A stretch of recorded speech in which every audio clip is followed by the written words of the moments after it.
lama rasanya waktu seminar tidak perlu disebutkan gelarnya.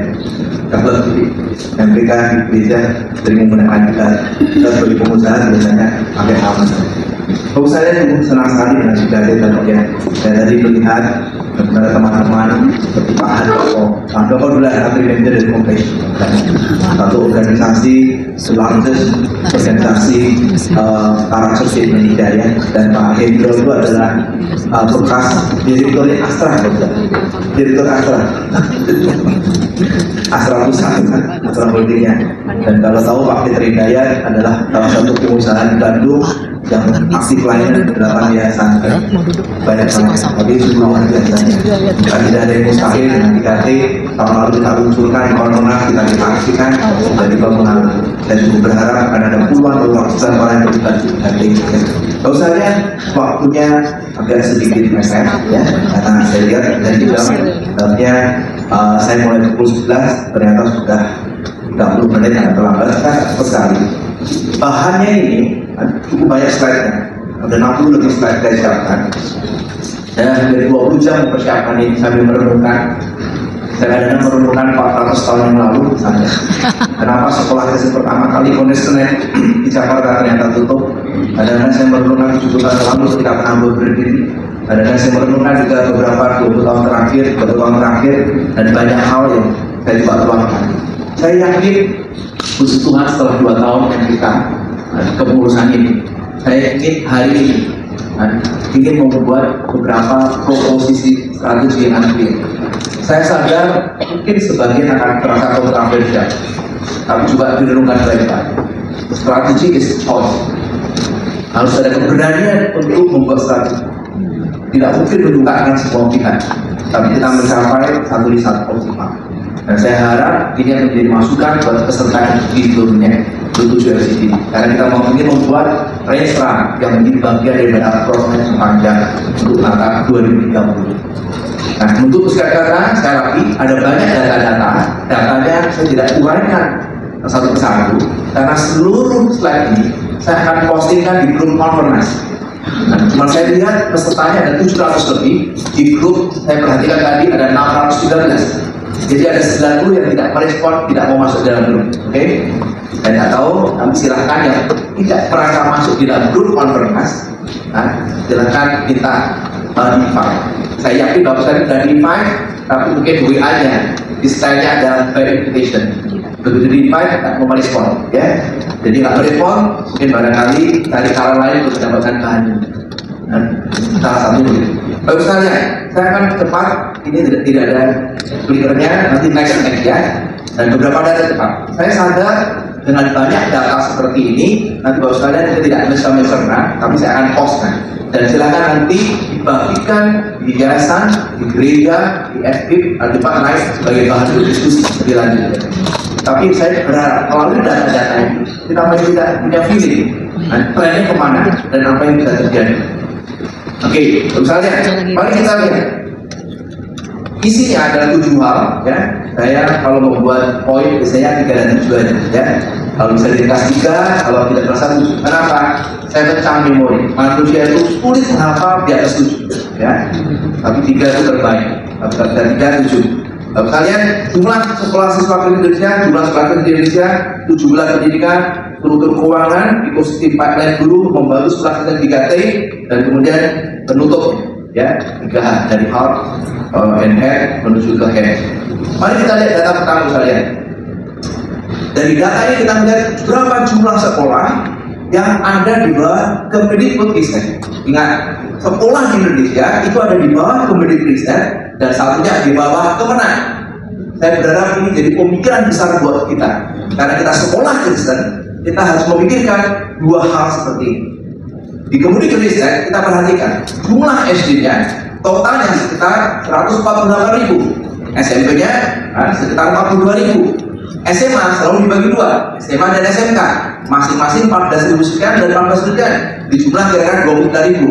Jadi SD-nya relatif cukup banyak. Untuk pengantarnya, dan di slide berikut juga sekalian datanya sekarang pertumbuhan sekolah. Saya lihat dari 10 tahun yang lalu sampai 2023-2024 Tidak perlu mencerna angkanya, tapi dari grafiknya pertumbuhan sekolah saya lihat ada pertumbuhan. Kenapa? Karena negara kita memiliki natalitas kira-kira sekitar 1,2%. Jadi masih banyak bayi-bayi yang lahir. Jadi sekolah itu tadi bertumbuh, merespon dari jumlah penduduk yang lebih banyak, akhirnya juga ada pertumbuhan jumlah sekolah.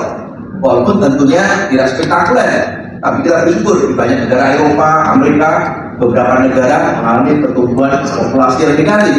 Nah, kalau kita lihat sekarang jumlah sekolah berdasarkan jenjang pendidikan, ya, saya perhatikan negeri dan swasta. Ini data yang penting sekali. Kalau abang perhatikan negeri, SD-nya turun, SMP, SMA, SMK-nya masih naik di negerinya. Ya lagi untuk negeri SD-nya turun jumlahnya, ya. Sedangkan swastanya semua naik, SD naik, SMP naik, SMK naik, semana? Bapak sekalian, ini data yang sangat penting. Makanya orang mengatakan, ada buku mengatakan kematian sekolah swasta. Menurut saya tidak benar. Yang benar adalah kematian sebuah Kristen, Bapak sekalian. Karena swasta itu naik, Bapak sekalian. Jadi ini merupakan salah satu hal yang harus kita cerna untuk melihat satu tren. Jadi memang seluruh sekolah swasta bersaing dengan sekolah negeri.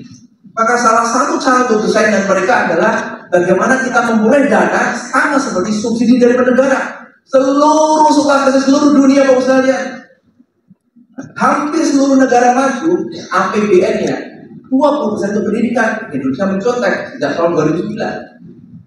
Zaman SBY, amandemen undang-undang, semua 20% APBN maupun APBD harus untuk pendidikan. Maka pemda-pemda kita punya banyak dinas pendidikan 20%. Good news. Tapi sebenarnya dari itu sebuah sekolah swasta tidak sih. Tapi sebuah sekolah yang memiliki persiapan yang bagus, punya fighting spirit, itu tantangan itu membuat mereka juga. Kita mesti akan menampung, berita harapan, alam kudus, IPK, hati, jadi tunggal, ada beberapa sekolah Petra, karena mereka merespon dengan sangat positif. Nah kemudian, kalau sekalian, mari kita lihat jumlah siswanya.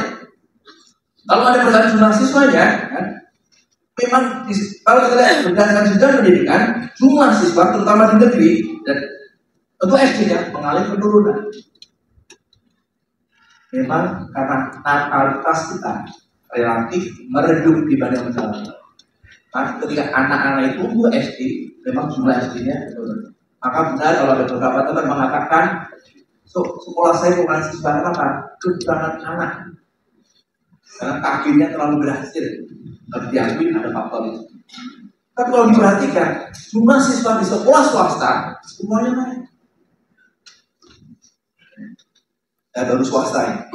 Jadi SD-nya di negeri turun, SMP-nya turun, SMA sama SMA naik. Karena SMA umurnya 16. Waktu itu KB mungkin belum berhasil, jumlah anak masih banyak. Ya, 4-5 anak dan sekarang mulai menurun, harus diakui. Tapi kalau melihat segala sesuatu, jangan melihat turunnya sedikit. Kan, jumlah Indonesia masih banyak, itulah kira-kira melihat. Kemudian kita perhatikan jumlah siswa berdasarkan agama. Kan. Kalau Bapak perhatikan, kelompok Islam, SD dan SMP-nya turun. SD dan SMP turun. Dan SD-nya turunnya relatif cukup banyak. Sedangkan Kristen, SD-nya turun, tapi SMP, SMA, dan SMK-nya semuanya mengalami kenaikan. Katolik dan lainnya SD turun karena populasinya turun. Dan sejak sekitar 10 tahun yang lalu sudah mulai terjadi penurunan natalitas. Kalau kita perhatikan, nanti kita perhatikan, kenapa kok SD yang di Muslim itu turun? Satu memang natalitas, kedua sebagian ada perbedaan dari Kemendikbud kepada Kemenang. Dan memang ada sedikit kecil pun, lebih merah pun.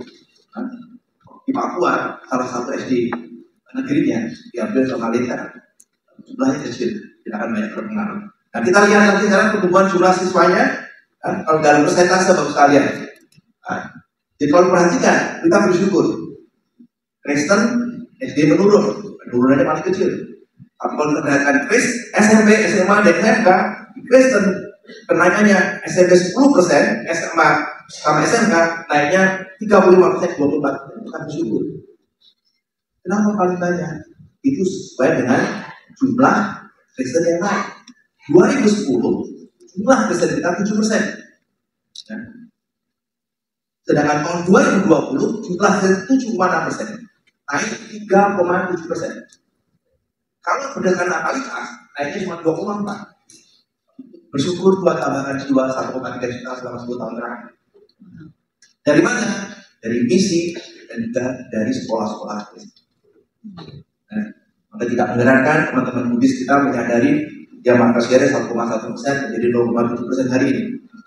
Tapi berita kurang bagus ya Bapak sekalian. Saya perhatikan 2020, 21, 22, 23. Saya sering memberikan warning 5 tahun yang lalu bahwa akan terjadi perlambatan pertumbuhan umat Kristen di masa mendatang, dan hari ini terjadi.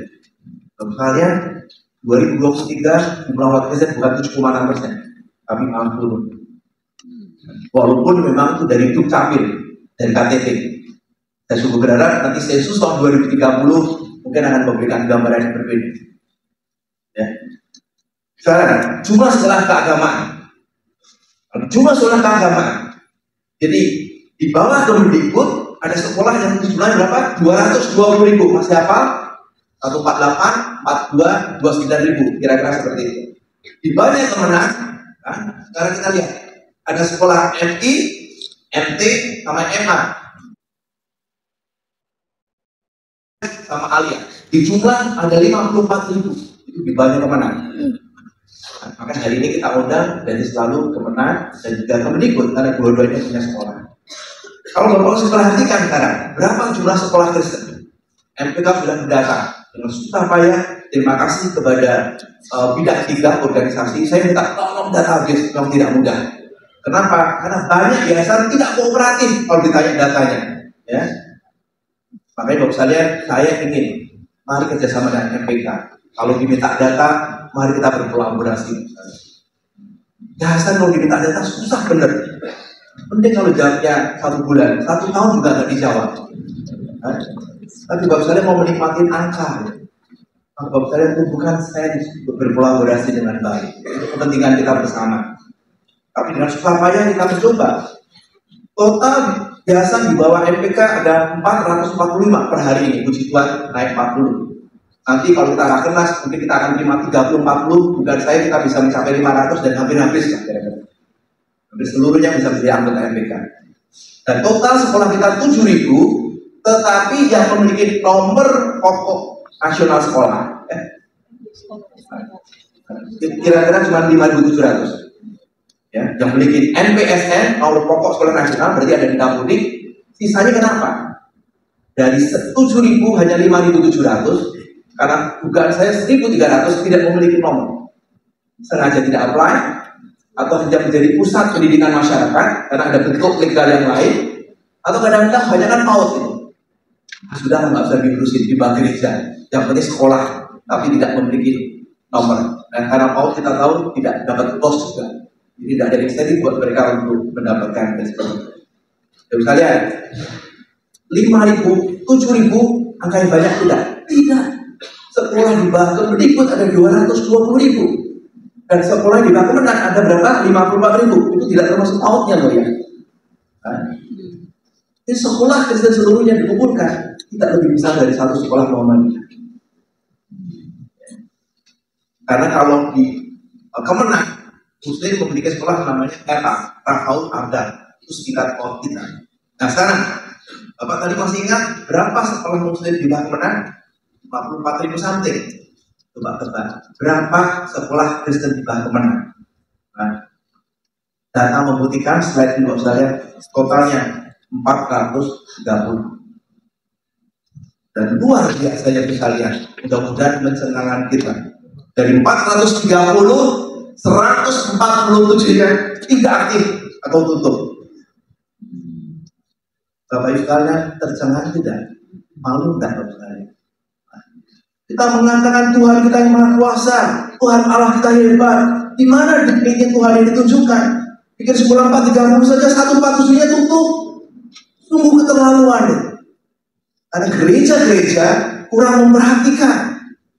Dan Anda sungguh membiarkan sekolah-sekolah teologi berjuang sendiri. Dan akhirnya tidak menjadi kesaksian yang baik. Siapa yang percaya dengan Tuhan kita? Tidak bisa bikin sekolah berkualitas. Anak-anak didik kita tidak baik, tidak punya masa depan. Kenapa harus mengikuti Tuhan Yesus kalau begitu? Gimana ceritanya? Kalau kita punya sekolah seperti ini, 147-nya. Dan saatnya dirjen di Mas Kristen, makanya saya bilang Ibu Jenny, tolong berikan daftar ini. Dan mari kita bersama-sama untuk langkah seperti ini. Nah, baru sekalian ini ya, kondisi mengenai sekolah. Maka summary-nya baru sekalian fakta sekolah. Jumlah sekolah 220.000 dan jumlah sekolah bertumbuh, bahkan pertumbuhan swasta, sekolah swasta relatif lebih baik daripada negeri. Tapi yang benar adalah sekolah Kristen yang dimiliki gereja itu yang menyokong. Bersyukurlah sekolah Kristen yang dijalankan oleh entrepreneur. Kalau sekolah dijalankan oleh entrepreneur, relatif maju. Maka seperti Pelita Harapan, saya lihat ada Ibu Charlotte di sini punya sekolah Atalia, atau Ibu Uni saya perhatikan ada beberapa yang dijalankan secara entrepreneur. Sekolah Kristen tapi dijalankan oleh pengusaha, ternyata jumlahnya naik. Tapi sekolah yang dimiliki oleh gereja itu mengalami penurunan. Inilah wake up call yang ingin MPK sampaikan. Terus kalian tadi 430 sekolah teologi, jadi SD, SMP, SMA, jadi menghitung sekolah dan limitnya dari 430 ternyata banyak yang tidak aktif. Nah, mari kita lihat dari data sekolah, makanya bagus kalian mudah-mudahan melalui konferensi kita meluncurkan 7 pilar pendidikan kita bekerjasama.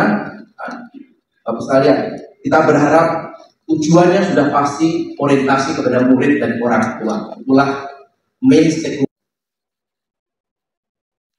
dan orang tua. Tapi untuk mencapai sana, mari kita bekerja sama-sama antara MPK, FPKW, kemudian Yayasan Sekolah Kristen, Gereja, PTK, FQ, Sekolah Tinggi Teologi, karena mereka memproduksi guru agama dan kepala kerohanian, kemudian dunia usaha dan juga pemerintah. Kemudian kolaborasi nyata yang kalian yang saya mau sampaikan di slide berikut ini adalah memperbaiki struktur keuangan Yayasan Sekolah Kristen.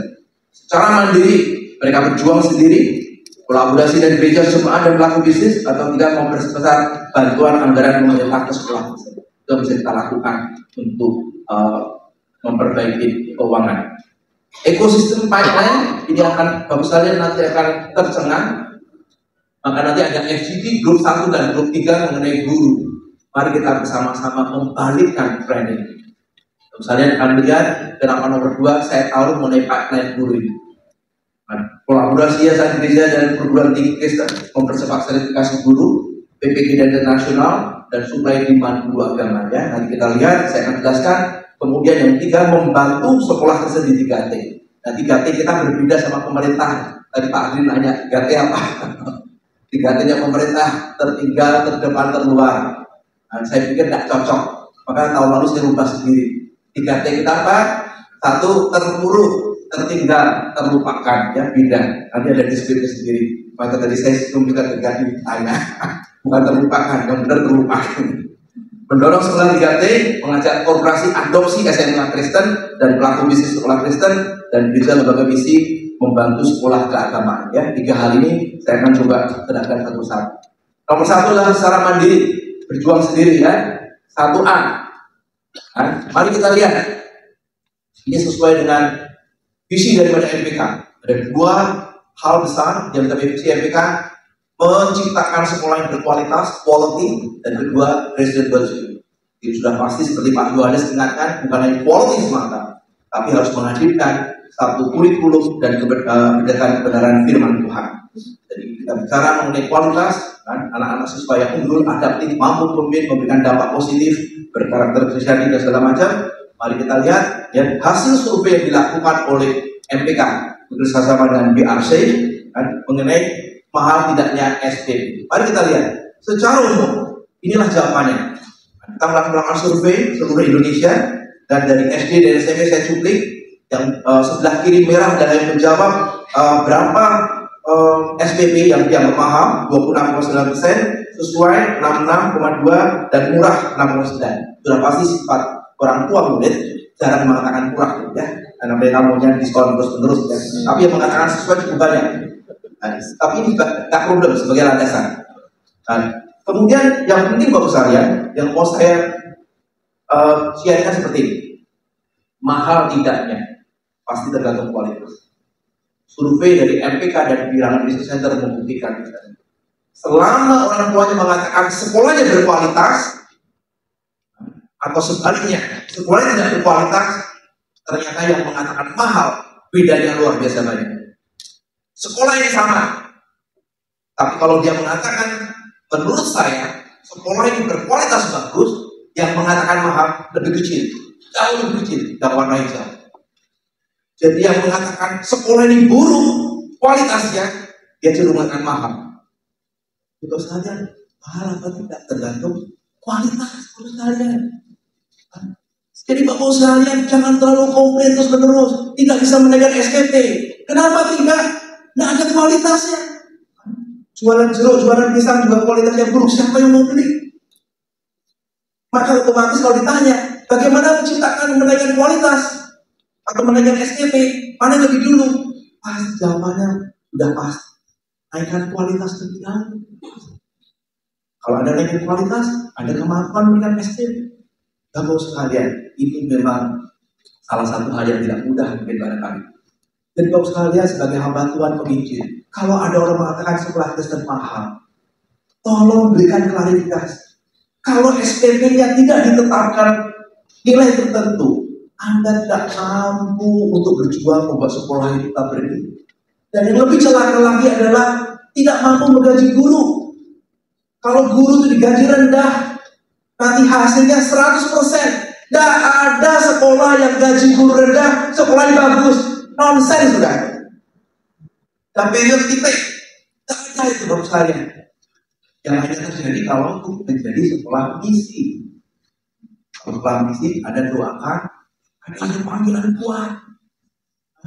Memang dia itu kerja dengan panggilan, tapi Tuhan sudah kasih hukum alam. Artinya apa? Mereka juga berkeluarga, mereka punya anak, supaya mereka bekerja dengan bagus, mereka belajar dengan bagus, mereka perlu kecukupan di dalam hal seperti itu. Maka kalau kita perhatikan, kalau naikin kualitas yang tidak mahal ternyata lebih sedikit. Nah kemudian kalau saya teruskan, semua kualitas tadi, entah kurikulumnya, entah gurunya, entah fasilitasnya, entah lingkungan belajar, entah pembinaan karakter, saya melihat ada 7 grup bisa menaikkan kualitas. Kita bisa lihat hampir semuanya sama, walaupun tidak sama rata.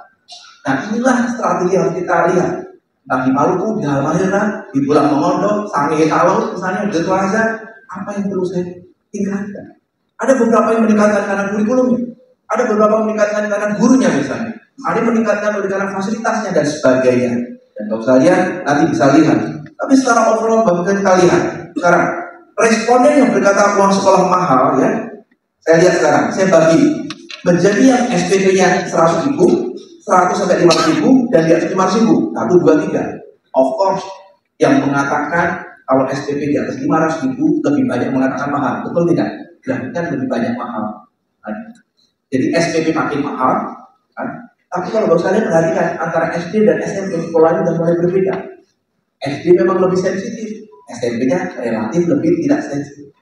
Tapi sekarang kalau diperhatikan sekarang, kalau seandainya saya bikin 2 segmen, orang tua yang punya penghasilan di atas 6 juta dan di bawah 6 juta, terus dengan SPP yang 500.000 saya tetapkan, ternyata jawabannya berbeda. Artinya memang orang tua yang mampu sudah pasti menganggap SPP 500.000 ke atas tidak mampu. Jadi artinya apa? Message naikkan kualitas supaya bisa menaikkan SPP, tapi di saat bersamaan kita sadar ada segmentasi. Saya menyadari ada beberapa daerah yang benar-benar tidak mampu seperti Papua, bagian seperti di Ambon, bagian seperti di NTT, bagian seperti di Sulawesi Utara. Kalau seperti itu gereja harus bersikap. Mungkin saya perlu pendidikan sekolah misi. Kalau sekolah misi berarti kita komitmen sampai Tuhan Yesus datang kembali, gereja harus menunjukkan Tuhan terus. Tapi uang itu untuk membawa jiwa. Dan harus clear. Dan gereja tak boleh komplain. Ini kok sekolah ngusulin uang terus? Kan sekolah misi. Karena betapa pentingnya jiwa sampai orang kenal Tuhan Yesus. Tapi kalau kita merasa ingin menjadi sekolah yang sustainable, yang berkualitas, tentu kita harus mengikuti hukum alam keuangan yang Tuhan sudah ciptakan. Makanya tadi pagi saya mencoba bagi merenungkan, saya sampai tanya apa Bang, Saya paling senang dengan Lukas 14:28. Siapakah di antara kamu yang ingin membangun manual menara, tidak duduk lebih dahulu menghitung anggaran. Jangan sampai orang lain melihat dan mengejek dan berkata, orang ini mampu melakukan memulai membangun, tapi tidak mampu menyelesaikan. Kamu seperti kita. Kalau orang bisa bikin sekolah karena games, akhirnya jadi peminta-minta. Harus sekolah minus terus. Karena tidak dikelola dengan baik dan sebagainya. Sudah pasti bukan kesaktian. Nah, misinya Bapak sekalian, setiap daerah di Indonesia pasti ada segmennya. Ada segmen seperti A, segmen kelas atas, maka muncullah Pelita Harapan. Ada segmen di tengah, muncullah Biang Harapan. Ada segmen di bawah seperti Lentera Harapan. Contoh yang bagus. Maka saya syukur sekali Pak Darwin. Siapa tahu penabur juga melakukan yang sama. Penabur memiliki kekuatan yang luar biasa. Suatu hari punya penuai dan penanam. Nah, itulah namanya penabur. Saya sungguh berharap. Dan IPK pun sama, punya sekolah yang penuh dengan iman, pengharapan dan kasih. Nah, mungkin barangkali kemudian dipecah saja lah, punya sekolah pengharapan dan sama sekolah kasih. Dan saya berharap ke depan. Sini ada sahabat saya, Ibu Funi, mungkin barangkali tertarik suatu hari. Kemudian juga Ibu Magdalena yang punya cita hati itu sekolah-sekolah yang baik yang menurut saya memiliki kekuatan untuk membantu dengan skala yang masing-masing. Dan kemudian misalnya, kuesionernya, di mana letak sekolah itu? Seluruh sekolah kita yang letaknya di bawah garis kita sebut dengan better value. Artinya apa? Memberikan quality dengan harga yang pantas, yang di atas garis sudah pasti kita sebut dengan worst value karena apa? Quality kurang, harganya kemahalan. Itu kira-kira. Maka pada saat kita melihat audit, kita melihat apakah sekolah kita ada di bawah garis. Artinya kualitas seimbang dengan value-nya. Memang ada segmen tertentu yang sebelah kiri adalah yang segmennya adalah quality system. Ada banyak orang-orang yayasan mengatakan mari sekolah lebih dahulu, tapi tiba-tiba datanglah sekolah kita, sekolah nasional plus, menetapkan harga 3 juta laku. Dan saya senang dengan Pak Herbert Kalam Kudus. Saya masih ingat ceritanya dia, Pak Hadi, betul. Saya sekarang membuat satu sekolah yang belum SPK, ya, belum nasional plus, tapi saya tambahin sesuatu yang baik. Saya tawarkan quality. Saya camping 1,8 juta per bulan, antrinya lebih banyak dibandingkan yang 1 juta. Di Jayapura ternyata terjadi. Sekolah Kristen kita diam-diam, tiba-tiba ada entrepreneur masuk, bukan Kristen, 3 juta, 4 juta, ternyata laku. Berarti kita salah membaca segmen kita. Maksudnya di kota kita ada segmen tertentu yang rela bayar mahal. Dan sekolah Kristen charging cukup baik sesuai segmentasi. Tapi jangan lupa sering kasih beasiswa buat keluarga kita. Itulah esensinya Kristen. Dan kemudian hamba Tuhan berdiri di mimbar selalu mengatakan, hai jemaat-jemaat yang sudah diberkati, kau jangan terlalu pelit, bayarlah sekolah dengan bagus. Karena uang kamu sebenarnya adalah uang yang disubsidikan kepada mereka yang tidak mampu. Kalau ingin menjadi berkat, bayar SPP 5 sesuai dengan kemampuan kamu.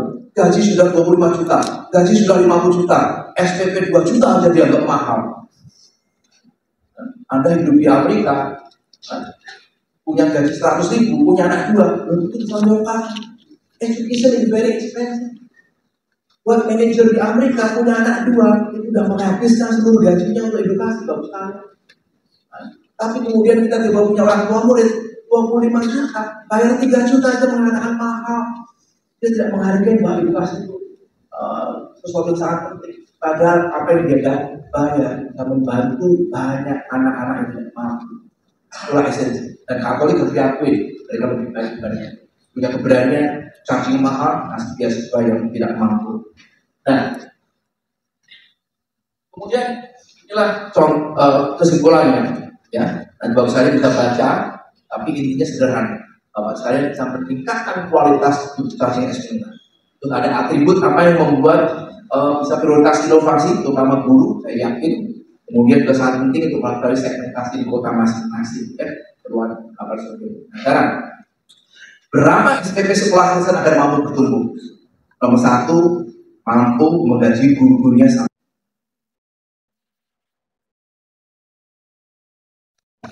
Bulan ini Pak, boleh gak tahun 2030 kita deklarasi sama-sama 80% sekolah Kristen mampu menggaji guru-gurunya sama seperti guru-guru sekolah negeri. Kalau tidak, Bapak sekalian, nanti terjadilah. Kayak tadi Pak Adli mengatakan apa? P3K. Pak Adli bangga sekali dengan P3K itu KPI dia. Tapi bapak sekalian mendengar P3K pasti ngerasakan P3K berarti kan mengambil guru saya. Guru saya didik 5 tahun, tapi walaupun izin yayasan, bapak itu kan yang tega enggak? Bapak cuma bayar dia sebagai guru honorer 1 juta per bulan. Terus kemudian dibilang, Pak saya mau P3K. Jangan, sekolah Kristen layannya dengan bagus. Tapi tak pernah nanya, kamu berapa? Nah kalau dia P3K dan masuk, langsung dapat 4 juta kok. Anda menahan dengan 1 juta, ada enggak? Terus kemudian Pak, Ibu sekalian, gurunya suruh datang, jangan P3K, kita doa bersama-sama. Tuhan hatimu katanya dia. Itu cerita-cerita yang luar biasa banyak ya terjadi. Saya mau minta nasihatnya Pak Rubin Adil sebagai ketua GIPI. Saya tadi minta Pak Rubin tadi saya mau tampilkan data-data. Tapi Pak Rubin nanti harus berjanji dengan saya. Nanti GIPI banyak menolong sekolah-sekolah yang gampang. Ini gerejanya mau 7.000 sudah ya. Tapi saya tanya Pak Rubin, gerejanya 7.000 sekolahnya berapa? Yang bagus sekarang lulus Pak. Sekolahnya lebih banyak dari gerejanya. Ya, jadi kita bikin gereja. Nanti saya berharap saya bisa menghubungi Pak Rubin nanti untuk membangun sekolah. Amin ya Rubin. Dan lumayan dong. Jadi yang pengusaha saya menyuruh Tuhan mengatakan amin dong. Maaf ya kembali Pak. Nah, saya. Jadi kalau tidak mampu, kita nggak kembali lagi. Kembali tadi bro tadi. Kita kembali tadi SPP tadi. Nah, yang kedua, kalau tidak mampu ikuti di sekolah misi Bapak saya ya. Terus harus keterima atau memberikan subsidi. Kemudian yang lain disurvei GNC ya bersama Pak Bambang sebagai pembina dari GNC. Kita melakukan 1.400, tapi hasilnya memang agak sedikit mengecewakan. Bapak sekalian, siapa teman yang paling akrab untuk GNC? Jadi GNC itu umurnya SMP, SMA, perguruan tinggi. Sekolah kampus 60%. Ini ada pendeta Alfred ini dari Toraja. Ada ya. Nah, saya paling senang mendengarkan podcastnya beliau sekarang. Dia masih muda, ketua sinode, saya dengarkan podcastnya. Wah, dia mengatakan sekolah adalah ladang pelayanan yang efektif. Gereja-gereja harus memikirkan membuat gedung sekolah yang lebih baik. Jangan hanya membuat gereja-gereja lebih baik. Karena anak-anak 5 hari seminggu. Guru-guru menjadi penginjil luar biasa. Hamba Tuhan 1,5 jam berkhotbah, tapi guru-guru 5 jam seminggu 5 hari. Wah, podcastnya luar biasa. Dan memang kalau kita lihat teman dekat anak-anak 67% itu adalah siapa? Teman sekolah. Sedangkan yang gereja 13,4%, kemudian 3,3% dari media sosial. Tapi hasilnya seperti ini. Teman-teman akrabnya, kalau satu gereja, mereka punya spiritualitas lebih baik, ada lebih baik. Jadi choice-nya sekarang apa? Tarik anak-anak pergi ke gereja, supaya ada komunitas gereja, ada cell group, atau kerohanian di sekolah harus ditingkatkan. Jadi kalau kita lihat anak-anak, teman dekat kamu siapa? Gereja, kemungkinan besar dia itu punya kerohanian lebih baik. Kalau kita kasih di mana? Teman dekat kamu siapa? Teman sekolah, kemungkinan lebih rendah. Teman dekat kamu siapa? Dari Facebook, dari sosmed, lebih rendah lagi. Itu ancaman teknologi. Memang teknologi kemarin juga, tapi hasil survei menunjukkan. Dan kalau kita lihat, yang paling menarik tadi seperti itu, kemudian saya perhatikan yang ini bagus sekali. Kalau kita perhatikan sekolah Kristen atau sekolah negeri, ini memang berkecamuk kan. Ternyata survei menunjukkan anak-anak Kristen yang sekolah di negeri persentasenya lebih besar yang memperhatikan kerohanian dibandingkan sekolah Kristen. Anak Kristen yang sekolah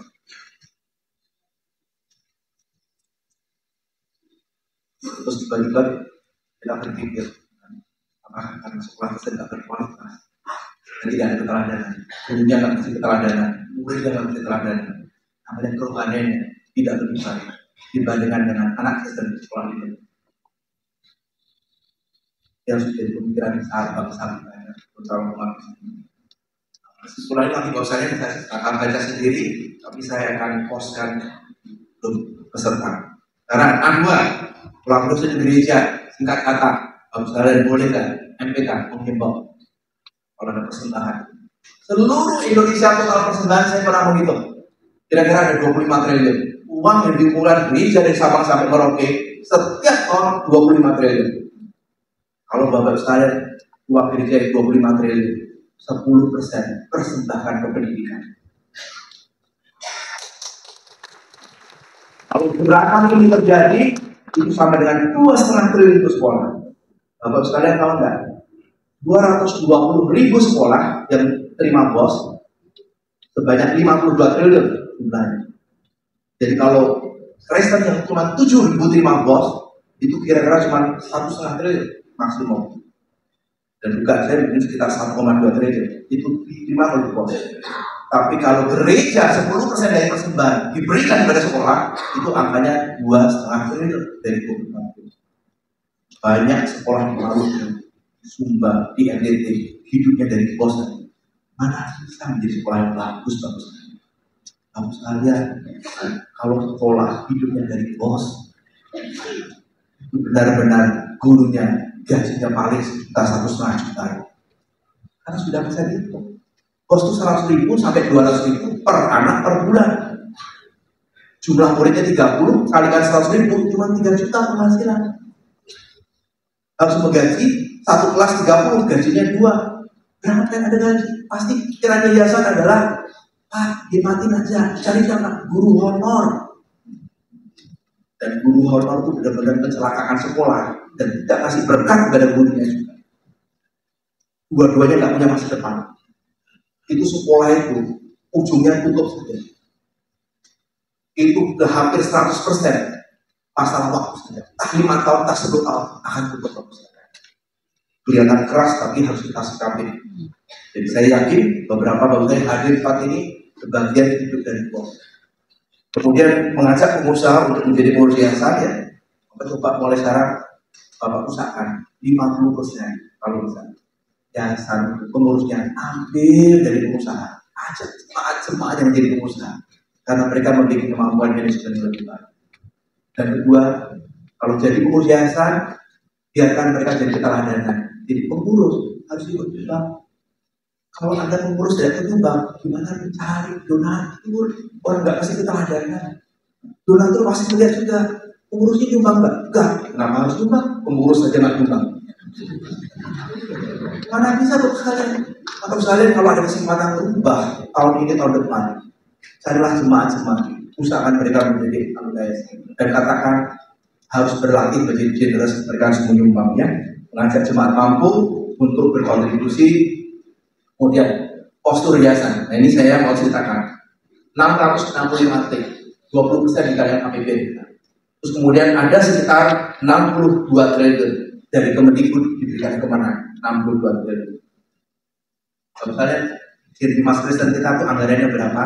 Saya pernah nanya Ibu Ji, berapa anggarannya? 800 miliar. Makanya mudah-mudahan di pemerintahan baru ini, kalau misalnya Bimas Kristen bisa mendapatkan fasilitas bersama-sama PGI, nanti kita perjuangkan. Kalau di DPR kita memperjuangkan harusnya fair. Kalau 62 triliun, gizi rumah sakit cuma 800 miliar, berarti persentasenya kan 1,2%. Umat Kristen 1,6%. Kalau sesuai dengan jumlah umat Kristen, maksudnya 5 triliun. Kalau 1 triliun diberikan kepada sekolah Kristen, sangat berat. Mudah-mudahan pemerintahan baru kalau sampai banyak, tapi naik 2-3 kali lipat sudah cukup banyak. Kemudian juga mempersesuaikan bantuan anggaran pemerintah ke sekolah Kristen. Saya tidak membahas lebih lanjut yang ini. Intinya, kalau sekalian, inilah urusan MPK dan pemerintah bersama PPI. Saya minta tolong Pak Ciki juga bersama-sama dengan kita untuk memperjuangkan hal ini. Karena ini nilai kita hidup di Indonesia, kita punya hak yang sama untuk mendapatkan bantuan dari pemerintah. Kemudian dari satu kolaborasi yayasan FKIP untuk meningkatkan kajian guru. Jadi B ya sekarang ya. Kita tahu hasil survei FGD dari MPK FKIP menunjukkan bahwa ternyata banyak problem dengan guru dan banyak minat guru menjadi rendah. Oleh karena apa? Ada 3 hal. Karena kompensasinya rendah, Siapa mau jadi guru dengan gaji yang rendah, dipertontonkan, diberikan contoh keteladanan dari sekolah Kristen. Terus kemudian kedua, karena panggilannya mungkin lemah, dan ketika mereka merasa tidak ada penghargaan, ya, berlaku bahwa guru itu pahlawan tanpa jasa memang harus diisi. Ya, karena menunjukkan bahwa sebagian guru juga membutuhkan. Mereka dari kongres diapresiasi. Dan jangan sampai guru-guru masuk ruangan pasti duduk di belakang, karena mereka itu orang-orang tidak confidence. Dalam bangku di depan pasti diistimewakan orang-orang yang terhormat maju di sekitar. Dari guru-guru pasti takut, ya, itu menunjukkan dan mereka juga merasa tidak dihargai dan sebagainya. Kemudian hasil RGD ini ada beberapa kata nanti Bapak sekalian bisa lihat, ya, yang menunjukkan rendahnya minat generasi muda menjadi guru. Dan kemudian kita melakukan survei kesejahteraan. Survei ini saya sengaja stop di hari Sabtu, kami sudah mengalir, puji Tuhan dapat 959 responden, tidak cukup untuk diolah, ya. Terima kasih banyak untuk yayasan yang sudah mengirimkan link yang kepada guru-guru. Hasil survei menunjukkan ternyata sekitar 40%, sampai sudah diperhatikan 40%, 25% dan 21%, 46% guru-guru terima gaji di bawah 2,5 juta. Dan masih ada 21% di bawah 1 juta, yaitu guru orang honorer. Jadi Bapak sekalian, stop kebangsaan menceritakan, adik, kalau kita action, aku honorer, saya ada anak sedih. Dalam hati saya pergi kepada ketua yang diganti saja. Bagi guru honorer bangga, Tuhan mempercepat kematian sekolah. Ada sekali paragraf. Pikiran seperti apa itu? Tidak ada polemiknya dan tidak ada dignity-nya. Karena itu perlu ada hal-hal yang menyuarakan seperti ini. Saya sadar suaranya agak keras, tapi kita ingin kita menuju transformasi. Kita cinta sekolah-sekolah Kristen. Jangan sampai sekolah Kristen tidak menjadi perhatian. Hingga guru-guru mengatakan mengambil sekolah Kristen tidak banyak gunanya.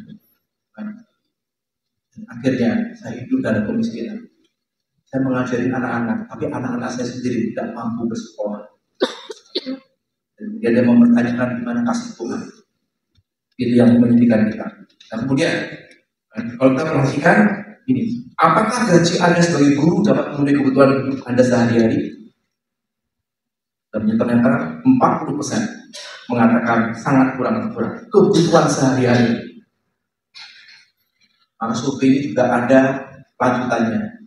Dan ternyata 22% guru-guru pernah harus mengambil pinjam. 22%. Guru-guru Kristen. Guru-guru Kristen, Bapak sekalian, kita survei. Di sekolah Kristen adalah gambaran daripada sekolah. Jonathan Parapak mudah-mudahan semakin banyak membawa orang-orang dari Papua dan Papua Barat. Berkatnya luar biasa, kita harapkan. Dan jadi inspirasi luar biasa. Akibatnya seperti ini Bapak sekalian. Tahun lalu saya sudah berdiri di tempat yang sama, penabur, saya katakan FP kita berbahagia. Kita punya perguruan tinggi Kristen, kira-kira 38, 39, 40. Dan tahu nggak Bapak sekalian jumlah perguruan tinggi di Indonesia tadi masih apa? Kira-kira 3.100. Itu perguruan tinggi di bawah Kemendikbud.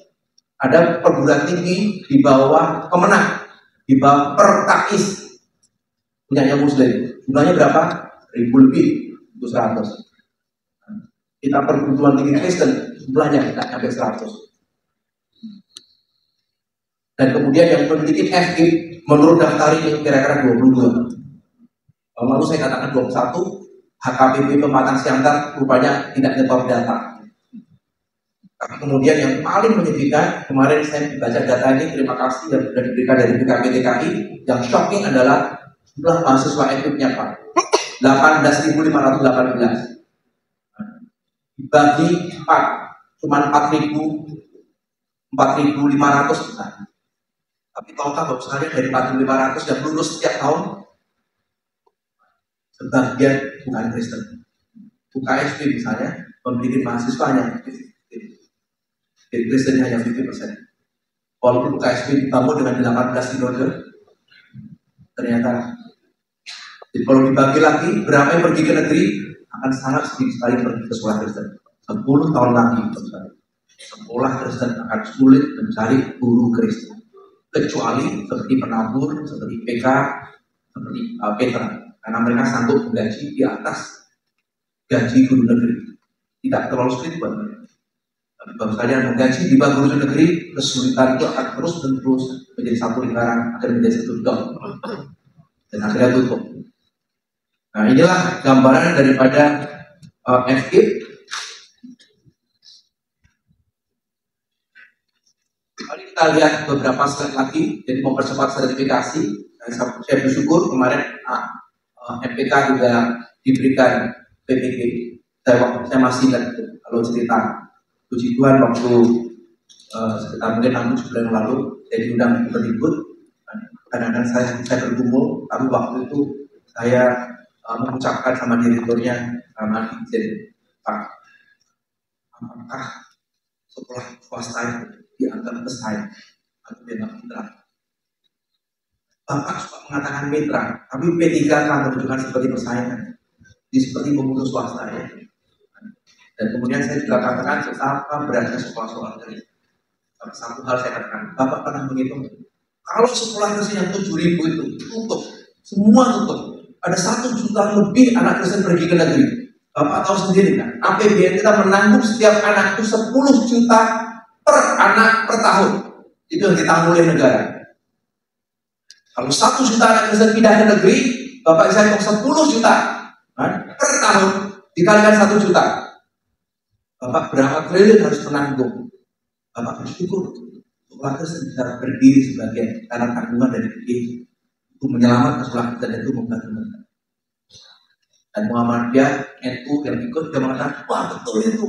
Dan puji Tuhan dari situlah bergulir secara MPK beberapa bulan lalu diberikan PPG Prasahabatan diskresi oleh MPK. Maka tahun ini semester 2 ada 850 yang diserahkan MPK untuk PPG Prasahabatan. Kenapa?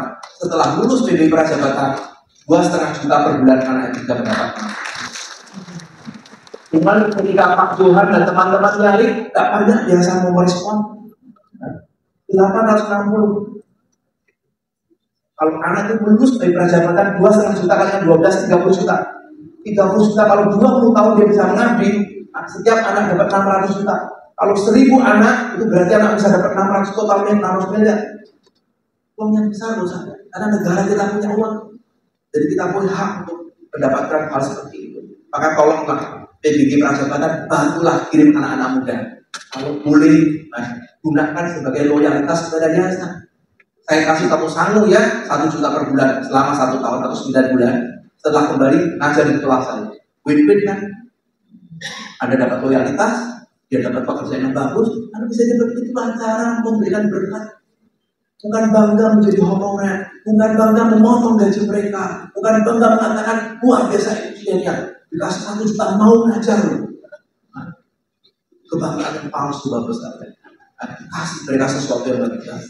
Nah, inilah gambaran.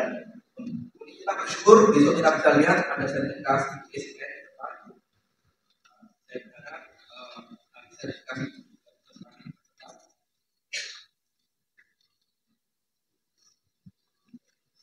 contoh PPG kemarin, terus lihat.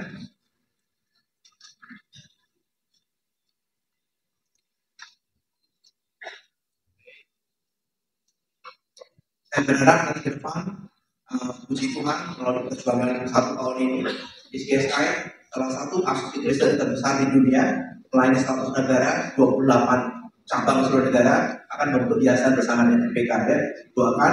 Kenapa SKSI besok akan menyapa bapak saya?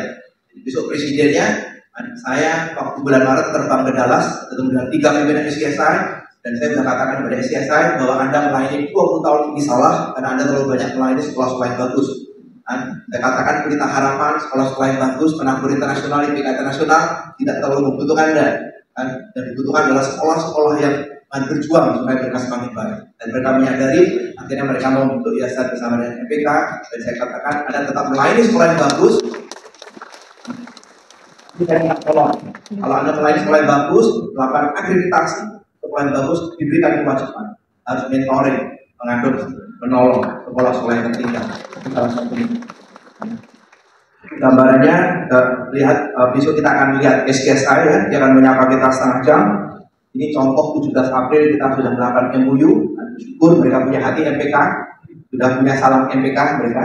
Itu 3 petingginya mereka datang semuanya, orang nomor 1, 2, dan 3. Saya sungguh bersyukur ada 3 petinggi yang mau datang temenin saya di Dallas selama 6 jam, kemudian di Jakarta selama beberapa hari ya. Mudah-mudahan menjadi satu gerakan supply dan demand agama STT bagus sekalian, jumlahnya 380 yang terakhir sebagian besar tidak terakreditasi ya.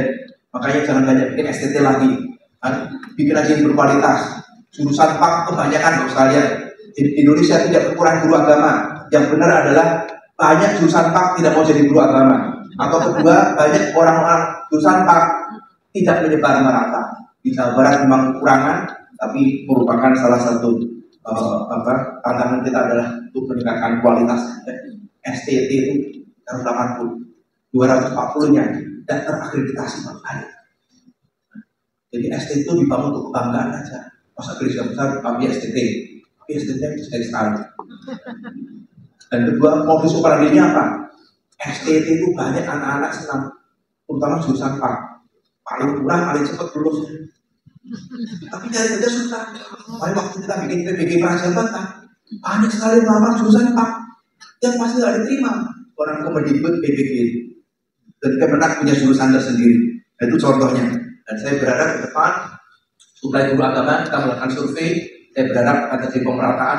Contohnya Jawa Barat yang kurang. Kemudian mendorong sekolah kuat membantu sekolah 3T ya. Sekarang C-nya, kalau saya lihat. Nah, kita punya 5 misi MPK. Kalau sekalian ada misi yang disebut dengan core, ada augmented, ada fokus, ada supporting misi, ada ekosistem. Nah, puji Tuhan, selama 2 tahun kita lakukan satu persatu ya. Tapi kita belum melakukan ekosistem, ya mungkin paling berat buat kita. Tapi kita sudah melangkah, terutama nomor 3, yaitu membantu sekolah-sekolah yang tertinggal.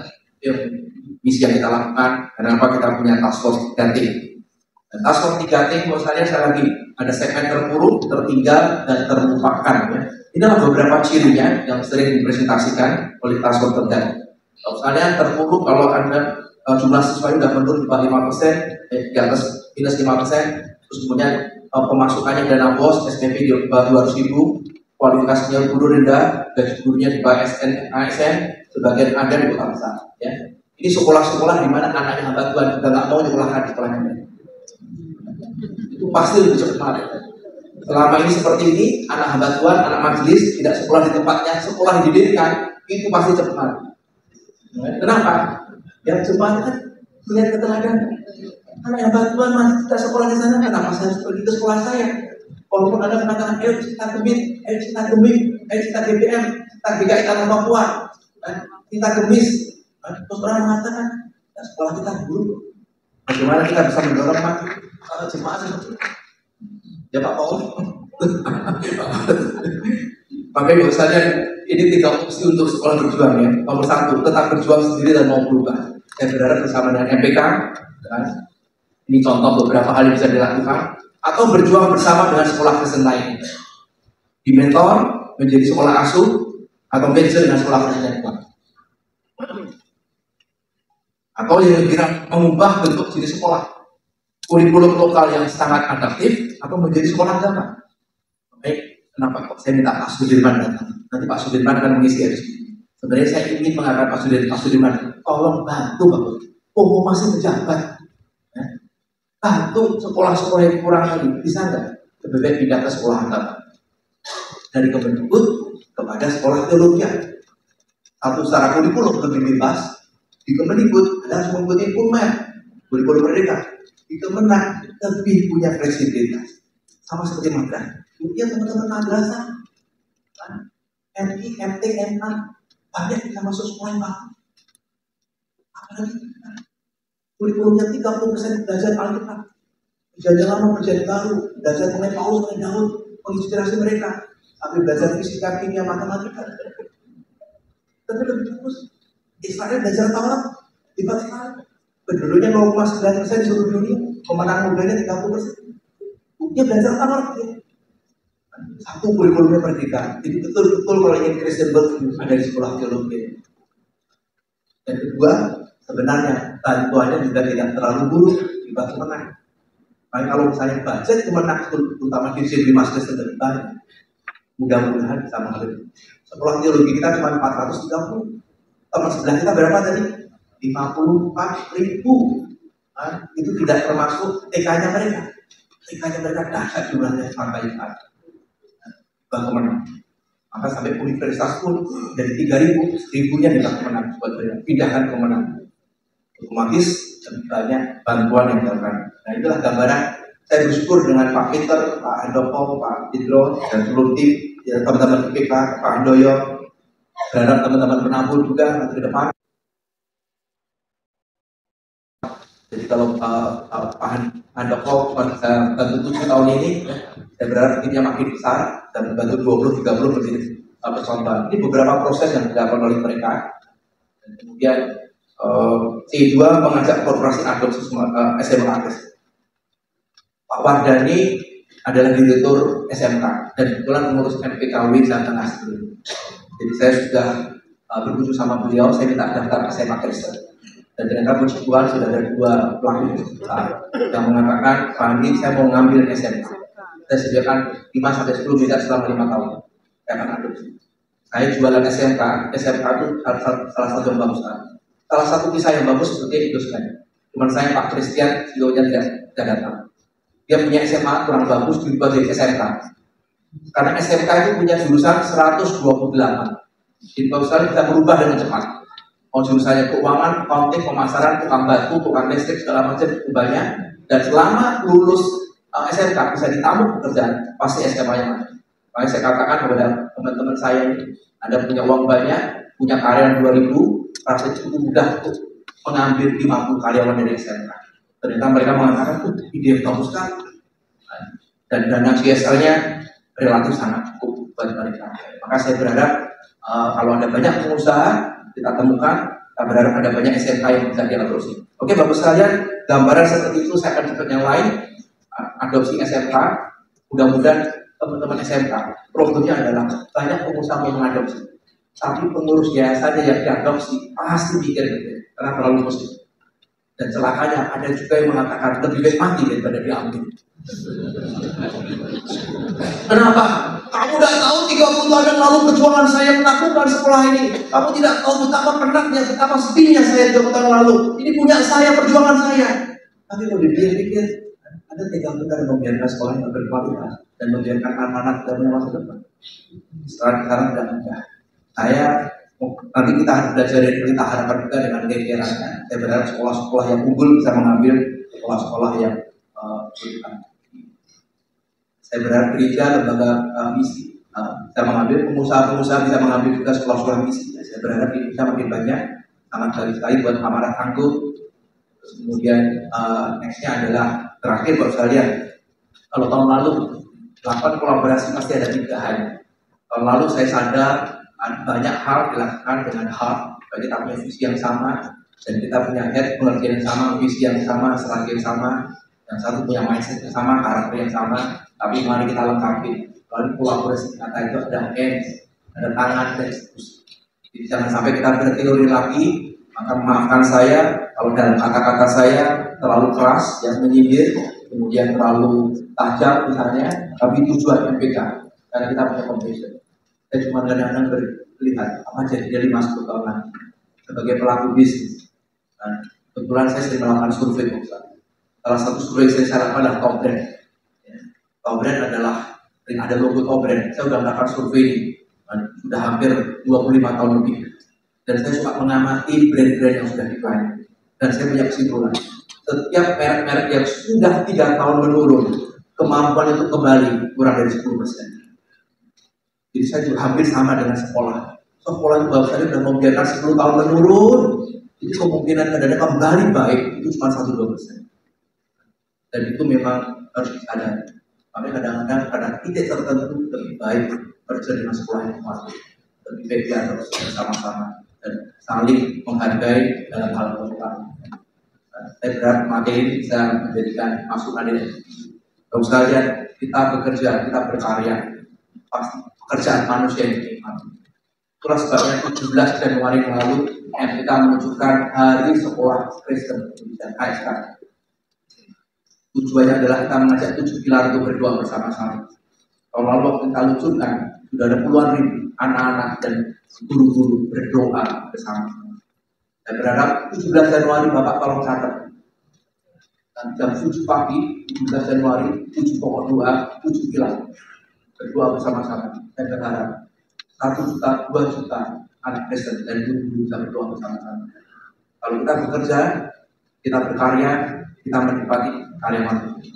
Pada saat kita berdoa dengan sungguh-sungguh, dan Tuhan bekerja, kita menikmati karya Tuhan. Kita bekerja dengan apa yang Tuhan berikan talenta kita. Pada saat bersamaan, mari kita berdoa.